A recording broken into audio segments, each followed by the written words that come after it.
Hey, good morning, guys. It's Steve again here. You can tell by my little slits in my eyes that it's early in the morning. Well, I wanted to get up and put a second coat on the oil of a new pool table that I've made, and you guys aren't working real good, are they? Now, I just thought I'd sort of share this with you, and I'll just talk it through as I show you around. But it's not like installed or on top, but I'll just show you. Hang on. Push that one around there. Yeah, okay. So this is a top that I've made, and this is brush box, not brush box. This is Jarrah and Messmate, I believe, or Vic Ash could be. I believe it is Vic Ash. Yeah.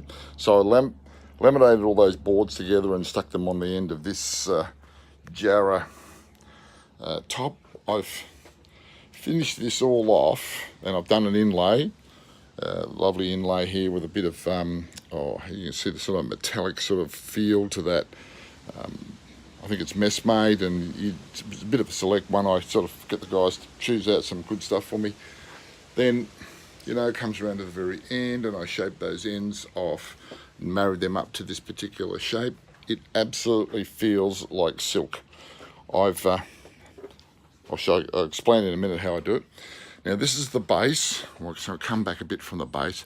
So there's the top up there, and then that fits up on top of there. And so this is the sort of the cantilevered bridge. But this has turned out really well. I'm really pleased with that. It's got a beautiful sheen. Again, feels like as smooth as sort of talcum powder. The Jarrah's come up beautiful. Just absolutely beautiful. Look at the sheen. Look at that.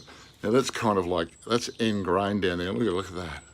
I'm really happy with that. I machined that with one of those spiral bits from Tarquata or something. I think they're called they're from what are they called? Timbecon. Yes, Timbecon. So this is the unit, and I joined these little extra bits on the bottom to add as a bit of a feature. Rounded it off with a nice big round router. I think 32 millimeters diameter. Radius, I should say. So this has all come up now. What I use Evolution Classic oils by Treatex. I then use one of these fine vials, what do they call them? And then I rag it off using a fine steel wool. And what you get is a finish that has a real natural look to it all. It has a beautiful sheen. As you can see, you can just pick up a bit of the sheen that's in it. It's a very lovely sheen. And what I do is I paint on the oil first with a brush, and then I scrub it in using the vials. Then I wipe it off. Using the steel wool. And I find that's just 2 coats. That's all it needs. It feels superb all around. I'm pretty happy with it. I'm very happy with it. It's kind of turned out to be a really nice, interesting piece that I've made. Here I am tripping over all my scraps in my small little workshop. And this is this is a new little baby which is coming up next to get finished off, as it's just sitting in its dry sort of format. I quite like this one. It's got a bit of a Zen feel to it. This is where I cut the bottom of it using the Festool sword saw, and that's really good. Now this here is blackwood, and then I've done a lining.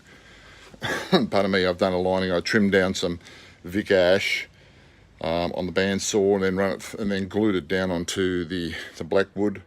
And then I've run it through the planer. It's just basic. It's off the planer. I've got to sand it all. It's only just sitting in there in the slots which I created down here. So this one's ready to go, and I'm looking forward to finish with this one together. This was a little project which I kind of enjoyed.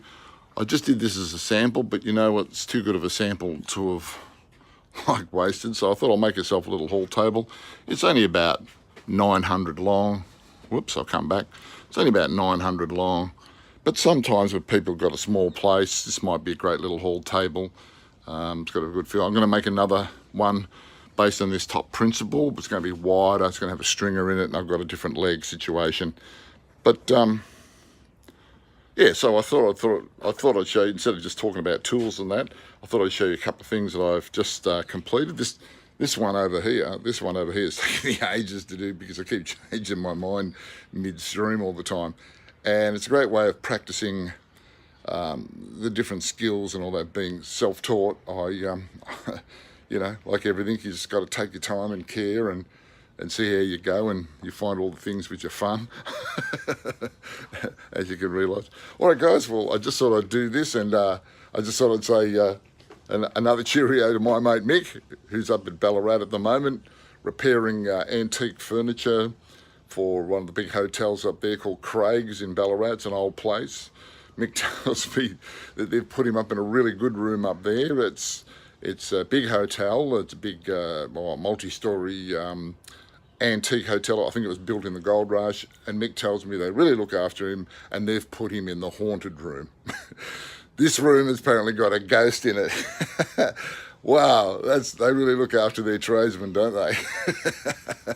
All right, so enjoy Ballarat, Mick, and all the coldness it has. And for all you other guys, you don't know who Mick is, but you know, he's a great guy, and he's a fabulous tradesman, and he's a bit of a footloose. He goes walkabouts at times.